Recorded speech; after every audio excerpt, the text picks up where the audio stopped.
बिस्मिल्लाहिर्रहमानिर्रहीम अस्सलाम वालेकुम। हमारा आज का जो टॉपिक है वो है द न्यूट्रिएंट्स। इससे जो पहले हमारी फंडामेंटल्स ऑफ न्यूट्रिशन की क्लास हुई उसमें हमने फूड चॉइसेस को डिस्कस किया। ये जो दोनों टॉपिक्स हैं ये मैं आपको अंडरस्टैंडिंग न्यूट्रिशन से कवर करवा रही हूँ। जो मेरे पास अभी जो स्क्रीन देख रहे हैं वो उसी यही बुक है। और जब भी आप लोग लेक्चर सुना करें तो आप इसको बुक को अच्छे से रीड करें। ये भी फर्स्ट चैप्टर है हमारा। और कोई भी क्वेश्चन हो तो आप मुझसे पूछा करें। अब न्यूट्रिएंट्स को स्टार्ट करते हैं। न्यूट्रिएंट की आपने पहले डेफिनेशन वगैरह पढ़ी होगी। आज इसको हम डिटेल से डिस्कस करते हैं। न्यूट्रिएंट्स क्या होता है? जब भी हम फूड खाते हैं तो उसमें से ऐसे केमिकल्स होते हैं उस फूड में जो हमें एनर्जी प्रोवाइड करते हैं, स्ट्रक्चर मटेरियल प्रोवाइड करते हैं। अब कुछ ऐसे रेगुलेटिंग एजेंट्स प्रोवाइड करते हैं कि जो हमारी बॉडी में ग्रोथ हो रही होती है, ये जो मेंटेनेंस हो रही होती है, ये जो टिश्यू रिपेयरमेंट हो रही होती है उसको ये सपोर्ट करते हैं। इसके अलावा न्यूट्रिएंट्स का और क्या काम होता है? कुछ ऐसी डिजीजेस होती हैं जिनका जो रिस्क है वो कम करता है।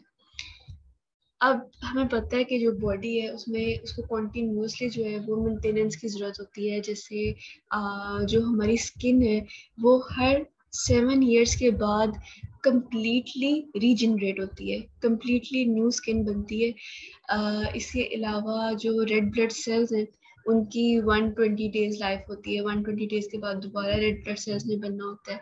या जो डाइजेस्टिव ट्रैक की लाइनिंग है वो 3 to 4 days के बाद उसमें दोबारा से रीजनरेट होना होता है।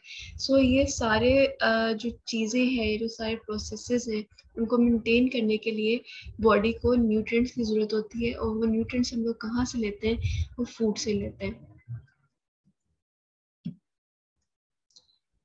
ठीक है। अब सबसे पहला जो टॉपिक है इसमें वो हम बात करते हैं कि फूड की जो न्यूट्रिएंट्स होते हैं उसमें फूड में न्यूट्रिएंट्स की क्या कंपोजिशन होती है और बॉडी में न्यूट्रिएंट्स की क्या कंपोजिशन होती है। सबसे पहले हम बात करते हैं कि न्यूट्रिएंट्स में क्या कंपोजिशन होती है। इस ये जो फर्स्ट पैराग्राफ आप लोग देख रहे हैं ना, ये न्यूट्रिएंट कंपोजिशन ऑफ फूड, इसमें एक टोमेटो की एग्जांपल दी गई है और उसमें बताया गया है कि टोमेटो जो है वो मेनली वाटर पे कंपोज होता है। 95% जो है उसमें वाटर होता है। बाकी जो ज़्यादा सॉलिड मटेरियल है उसमें कार्ब्स होते हैं, लिपिड होता है, प्रोटीन होता है। और जो बाकी का जो रेजिड्यू रह जाता है उसमें विटामिन और मिनरल्स होते हैं। ठीक है। इसको स्टार्ट करने से पहले मैं आपको न्यूट्रिएंट्स की कुछ मेन क्लासेस बता दूं। ये जो आप साइड पे लेफ्ट साइड पे देख रहे हैं ये 6 मेन क्लासेस हैं न्यूट्रिएंट्स की। सबसे पहले है कार्बोहाइड्रेट, फिर है lipid, protein, vitamins, minerals and water. ठीक है। अभी जो पैराग्राफ में बात की गई है वो ये की गई है कि जो टोमेटो है वो ज़्यादातर उसमें वाटर होता है। और उसमें जो सॉलिड पोर्शन होता है उसमें कार्ब्स होते हैं, लिपिड होता है, प्रोटीन होता है। और जो उसका थोड़ा सा पोर्शन है, अगर ये सारे जो न्यूट्रिएंट्स हैं ये निकाल दिए जाएं टोमेटो में से तो थोड़ा सा उसका पोर्शन ऐसा होगा जिसमें विटामिन और मिनरल्स होंगे।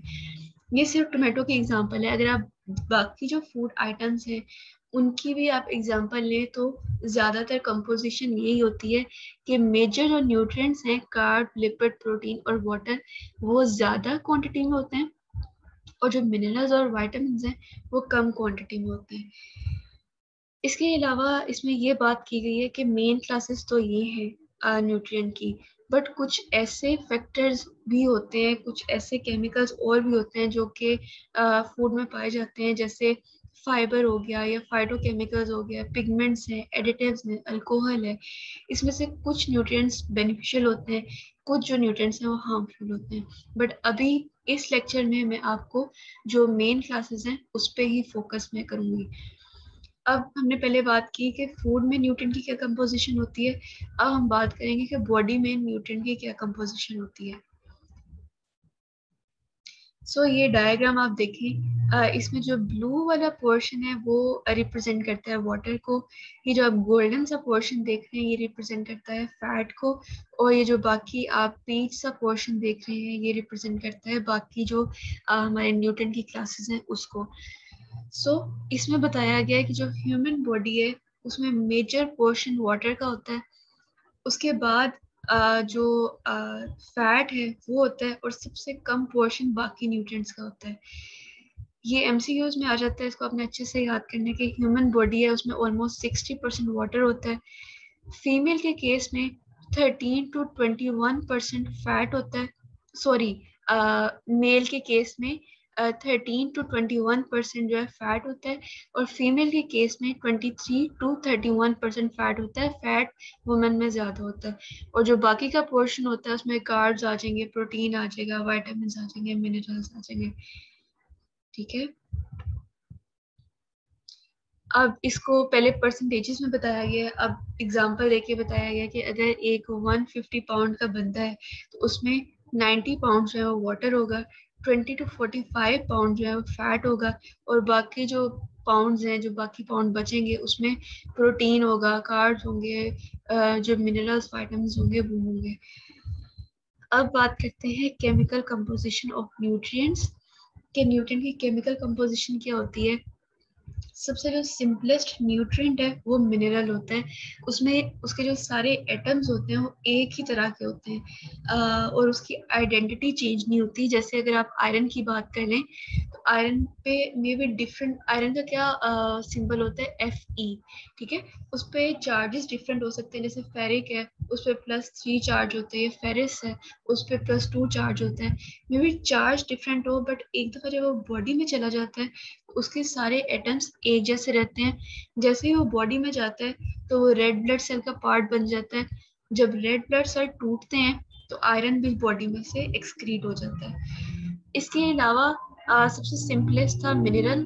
उसके बाद सिंपलेस्ट जो न्यूट्रिएंट है हमारे पास वो है वाटर। वाटर में, वाटर की क्या कंपोजिशन है, उसमें हाइड्रोजन होता है और ऑक्सीजन होता है। अब ये जो मिनरल और वाटर है इनको हम बोलेंगे कि इनऑर्गेनिक न्यूट्रिएंट है। इनऑर्गेनिक न्यूट्रिएंट क्यों बोल रहे हैं, क्योंकि इसमें कोई कार्बन एटम नहीं है। ऐसा न्यूट्रिएंट जिसमें कार्बन एटम ना हो उसको हम बोलेंगे कि इनऑर्गेनिक न्यूट्रिएंट है। बाकी की जो 4 क्लासेस हैं उसका जो स्ट्रक्चर है वो ज्यादा कॉम्प्लेक्स है। इसमें हाइड्रोजन और ऑक्सीजन तो होगी, बट इसमें कार्बन एटम भी होगा। सो इसमें कार्बन है तो इसीलिए हम बोलेंगे कि ऑर्गेनिक कंपाउंड है। एसेंशियल न्यूट्रिएंट्स क्या होते हैं, ऐसे न्यूट्रिएंट्स के जो बॉडी खुद सिंथेसाइज नहीं कर सकती उसको हम कहते हैं कि एसेंशियल न्यूट्रिएंट्स हैं। या तो वो खुद सिंथेसाइज नहीं कर सकती, या अगर वो सिंथेसाइज कर भी रही हो तो इनसफिशिएंट अमाउंट में बनाती है। ऐसे न्यूट्रिएंट को हम कहते हैं कि एसेंशियल न्यूट्रिएंट्स हैं। अच्छा, ये जो आप साइड पे डेफिनेशंस देख रहे हैं ना, ये भी आपने अच्छे से याद करनी है, और क्योंकि ये अक्सर पेपर में आ जाती है, इसमें एमसीक्यूज भी बनते हैं। एक जो साइड पे बात की गई है वो ये की गई है कि जो कार्बोहाइड्रेट, फैट और प्रोटीन है उसको हम मैक्रोन्यूट्रिएंट कहते हैं। मैक्रोन्यूट्रिएंट क्यों कहते हैं, क्योंकि बॉडी को लार्जर अमाउंट में उसकी ज़रूरत होती है। बट जो विटामिन और मिनरल है उसको हम माइक्रोन्यूट्रिएंट कहते हैं। क्यों, क्योंकि बॉडी को स्मॉलर अमाउंट में इसकी ज़रूरत होती है।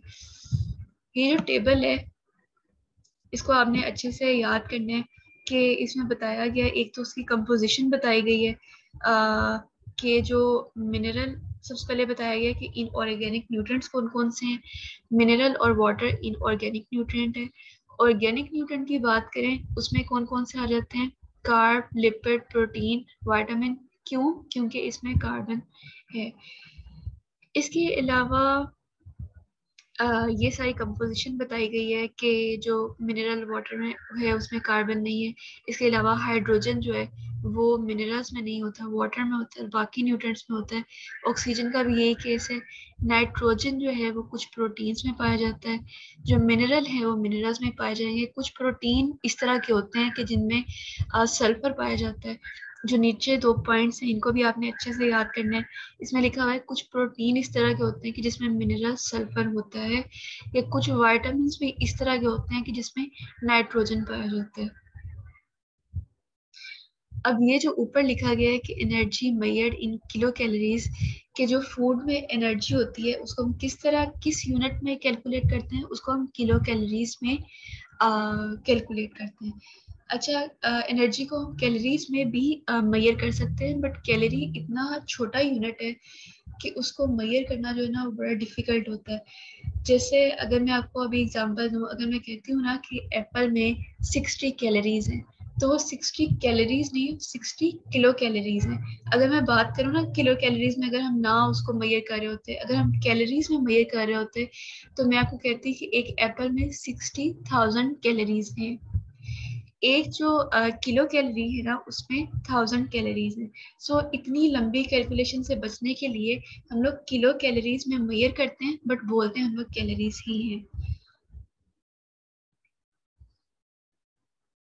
इसके अलावा एमसीक्यूज के लिहाज से एक ये भी बड़ा इम्पोर्टेंट है, ये जो चीज़ है कि ये डिफरेंट यूनिट्स बताए गए हैं कि 1 लीटर में कितने मिलीलीटर होते हैं। इसके अलावा एक जो अगर 0.95 लीटर हो तो 1 क्वार्ट बनता है। ये सारा फ्लूइड का बताया गया है। आगे अगर सॉलिड की बात की जाए तो ये 1 ग्राम में 100 मिलीग्राम्स होते हैं, 1 ग्राम में 0.04 आउंस होते हैं। ये सारी जो आपने यूनिट्स है ना, या जितनी भी इसकी नंबरिंग है, या आपने अच्छे से इसको मेमोराइज करनी है।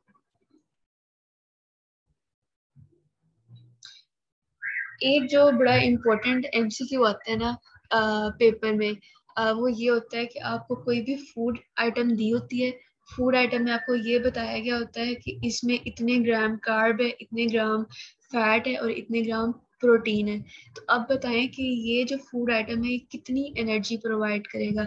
सो उसको कैलकुलेट करने का एक तरीका है। इसको करने से पहले सबसे पहले आप ये देखें कि अगर 1 ग्राम ऑफ कार्बोहाइड्रेट होगा तो हमें वो 4 कैलोरीज प्रोवाइड करेगा।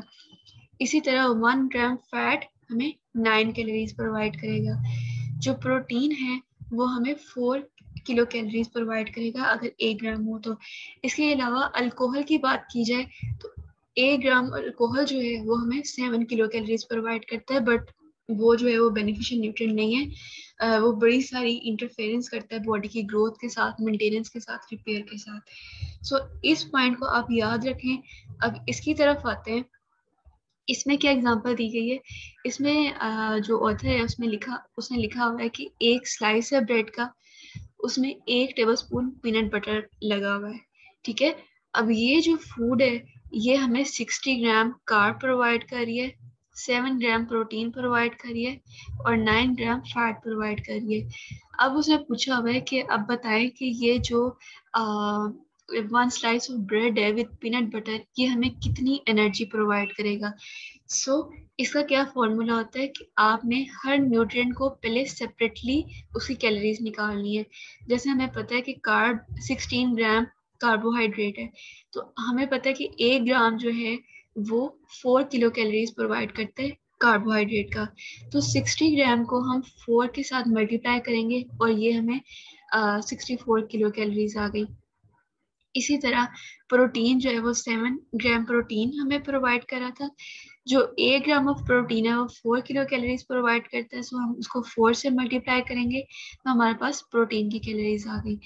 इसी तरह फैट की कैलोरीज कैलकुलेट करेंगे और फिर एंड पे इन दोनों को प्लस करेंगे और हमारे पास टोटल कैलोरीज आ जाएंगी। मतलब हमारा जो आंसर होगा वो ये होगा कि एक जो ब्रेड का स्लाइस है जिसमें पीनट बटर लगा हुआ है वो हमें 173 कैलोरीज प्रोवाइड कर रहा है। एक ये चीज हो गई। अगर वो पूछता है कि जो कार्ब है वो कितने परसेंट कैलोरीज प्रोवाइड कर रहा है, ये तो हमें नंबर्स में पता चल गया ना। अगर वो पूछता है कि कितने परसेंट जो है वो कार्ब्स एनर्जी प्रोवाइड कर रहा है, ये जो प्रोटीन है वो कितने परसेंट एनर्जी प्रोवाइड कर रहा है, या जो फैट है वो कितने परसेंट एनर्जी प्रोवाइड कर रहा है। सो इसका क्या फॉर्मूला होता है कि हमें पता है हमारी जो कैलोरीज थी फैट में से वो 81 जो कैलोरीज है वो निकली है। 81 कैलोरीज को हम जो टोटल कैलोरीज होंगी उसके साथ डिवाइड करेंगे, हमारे पास ये नंबर आ जाएगा।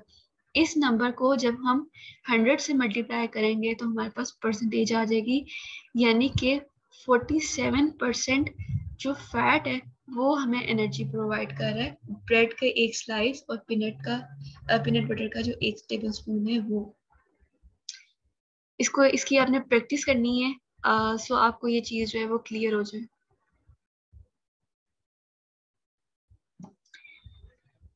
अब जो नेक्स्ट हमारे पास टॉपिक है वो है कि फूड में से एनर्जी जो है वो किस तरह से निकलती है। वो मैंने आपको अभी ऊपर फॉर्मूला बताया कि वो किस तरह से हम लोग कैलकुलेट करते हैं। इसके अलावा एक तो एमसीक्यूज वो आता है जो मैंने अभी आपको कैलकुलेशन करवाई। एक इस तरह का एमसीक्यू आता है कि आपको दो ब्रेकफास्ट दिए होते हैं, उसमें से कुछ आपको वैल्यूज प्रोवाइड की होती हैं और आपसे पूछा गया होता है कि कौन सा इसमें से एनर्जी डेंस है। एनर्जी डेंस क्या होता है? ऐसा फूड आइटम जो कि एनर्जी ज्यादा प्रोवाइड करता है और वो वेट गेन उससे ज्यादा होता है। ठीक है। अभी ये भी मैं आपको आगे कैलकुलेट करवाती हूँ कि किस तरह पता चलता है कि दो कार्बोहाइड्रेट है उसमें से कौन सा जो है वो ज्यादा कैलोरीज प्रोवाइड करेगा और कौन सा कम प्रोवाइड करेगा। ये हमारे पास दो टर्म्स होती हैं, एक होता है एनर्जी डेंसिटी, एक होता है न्यूट्रिएंट डेंस। न्यूट्रिएंट डेंस क्या होता है? ऐसा फूड आइटम जो कि न्यूट्रिएंट ज्यादा प्रोवाइड करे। और एनर्जी डेंस क्या होता है? ऐसा फूड आइटम जो एनर्जी ज्यादा प्रोवाइड करे। इसके अलावा और ये बताया गया है कि कुछ जो फूड आइटम्स होते हैं उसमें जो न्यूट्रिएंट है वो कॉम्बिनेशन की फॉर्म में होते हैं। जैसे मीट है, मीट में वाटर भी होगा, फैट भी होगा, विटामिन भी होंगे, मिनरल्स भी होंगे, बट मीट में कार्बोहाइड्रेट नहीं होते। इसी तरह अगर ब्रेड की बात कर ली जाए, ब्रेड में कार्ब्स भी होता है, फैट भी होता है, विटामिन भी, मिनरल्स भी होते हैं, प्रोटीन भी होते हैं। बट कुछ फूड आइटम्स ऐसे होते हैं कि जिसमें एक सिंगल न्यूट्रिएंट होता है, न्यूट्रिएंट कॉम्बिनेशन की फॉर्म में नहीं होते। उसके एग्जांपल के शुगर है, शुगर में सिर्फ कार्बोहाइड्रेट होता है और कोई विटामिन, मिनरल, प्रोटीन, फैट नहीं होता। अगर ऑयल की बात कर ली जाए, ऑयल में सिर्फ फैट होता है, इसके अलावा फैट के अलावा कोई न्यूट्रिएंट नहीं होता। अब हम बात करते हैं कि न्यूट्रिएंट से एनर्जी किस तरह हम लोग को मिलती है। इस तरह से मिलती है कि जब भी हम लोग फूड आइटम लेते हैं, फूड इंजेस्ट करते हैं, तो उसका जो न्यूट्रिएंट होते हैं उसमें से जो बॉन्ड्स हैं वो टूटते हैं। जैसे ही बॉन्ड्स टूटते हैं तो हमें एनर्जी हम लोग को मिलती है। कुछ जो एनर्जी है वो एज अ हीट रिलीज हो जाती है। कुछ बाकी की जो एनर्जी है जो भी बॉडी में फंक्शंस हो रहे होते हैं, जैसे ब्रेन को इलेक्ट्रिक इम्पल्सेस जो सेंड हो रही होती हैं, या जो बॉडी जो है कुछ कंपाउंड सिंथेसाइज कर रही होती है, या जो भी हम लोग मसल मूवमेंट कर रहे होते हैं, या जो हम विगरस एक्टिविटीज कर रहे होते हैं, जैसे स्पोर्ट्स हो गई या वॉकिंग हो गई, या जब भी हम लोग वेट लिफ्टिंग करते हैं तो उसमें वो सारी एनर्जी जो है वो यूज हो जाती है।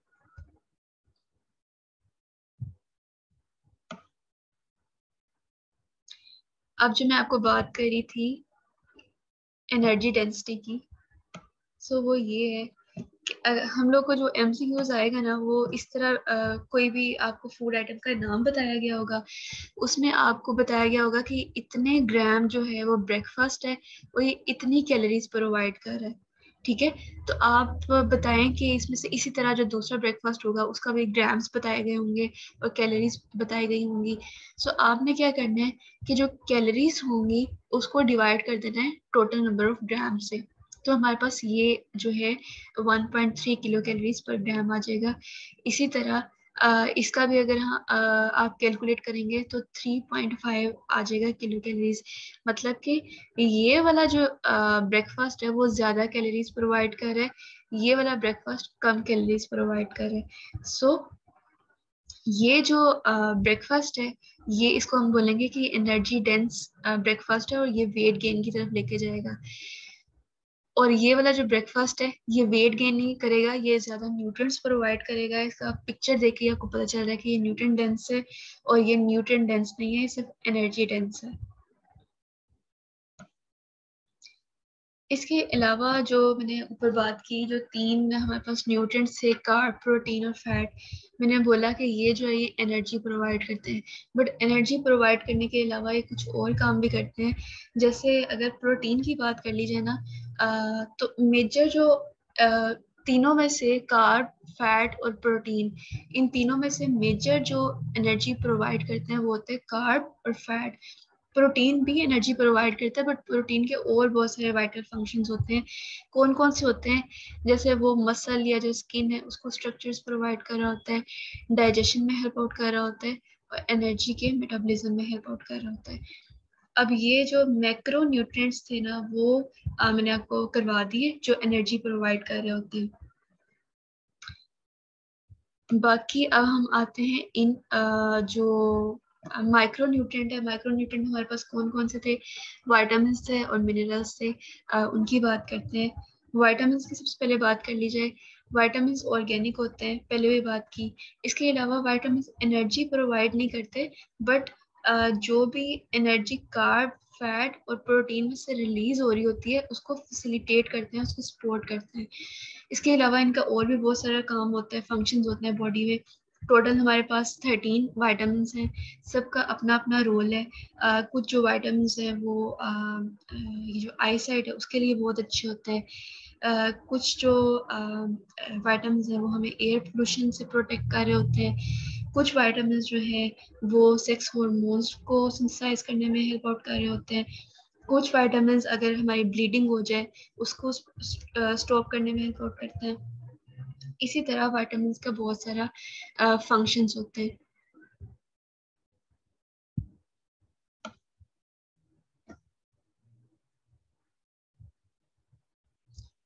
इसके अलावा जो विटामिन की एक और बात की गई है कि विटामिन ऑर्गेनिक मॉलिक्यूल्स हैं और इनका जो स्ट्रक्चर है वो कॉम्प्लेक्स है।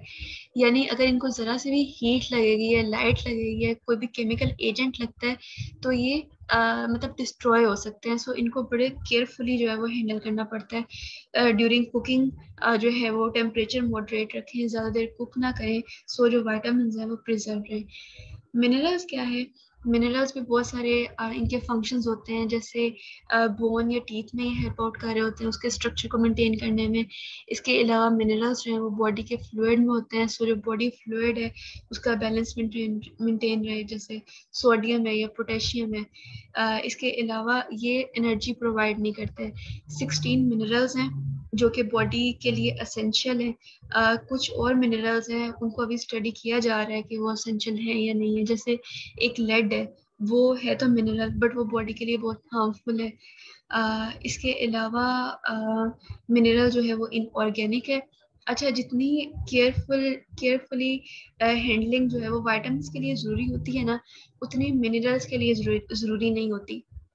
सो मिनरल्स को अगर हम इतना केयरफुली हैंडल नहीं भी करते तो भी वो अपनी जो आइडेंटिटी है वो मेंटेन करता है, अपना स्ट्रक्चर जो है मेंटेन करता है। बट मिनरल्स जो हैं उनमें इस तरह से आ जाता है कि वो कुछ इस तरह के केमिकल्स होते हैं, कंपाउंड्स होते हैं, उनके साथ वो बाउंड कर लेते हैं और वो बॉडी में उनकी एब्जॉर्प्शन नहीं हो सकती। जैसे आयरन है, आयरन अगर हम आयरन वाली जो चीज़ें हैं वो कैफीन के साथ लेते हैं तो कैफीन जो है वो आयरन के साथ बाइंड करेगी और आयरन को एब्जॉर्ब नहीं होने देगी। इसके अलावा कुछ जो प्रोसेसिंग होती है, फूड की प्रोसेसिंग, उसमें भी ये आ, आ, जो है वो लॉस्ट हो जाता है। सो अब बात करते हैं वाटर की। वाटर जो है वो हम सबको पता है वो बड़ा असेंशियल होता है बॉडी के एनवायरनमेंट को मेंटेन करने के लिए, या जो न्यूट्रिएंट्स होते हैं जो बॉडी में ट्रांसपोर्ट हो रहे होते हैं उसकी ट्रांसपोर्टेशन के लिए बड़ा इम्पोर्टेंट होता है। सो ओवरऑल ये लेक्चर था आज का। समरी आपको ओवरऑल बस यही थी कि 6 मेजर क्लासेस होती हैं, carb, lipid, protein, vitamin, mineral और वाटर। ये जो 3 मिनरल्स हैं, कार्ब, लिपिड और प्रोटीन, ये एनर्जी सप्लाई करते हैं हम लोगों को। ये जो बाकी के होते हैं विटामिन, मिनरल और वाटर, ये बाकी के एसेंशियल एनर्जी प्रोवाइड नहीं करते बट बाकी का जो फंक्शन होता है बॉडी का उसको मेंटेन कर रहे होते हैं। सो आप अब ये अंडरस्टैंडिंग न्यूट्रिशन में से लेक्चर था, इसको आप अच्छे से पढ़ें और आपको कोई भी क्वेश्चन हो तो आप मुझसे पूछ सकते हैं। Thank you.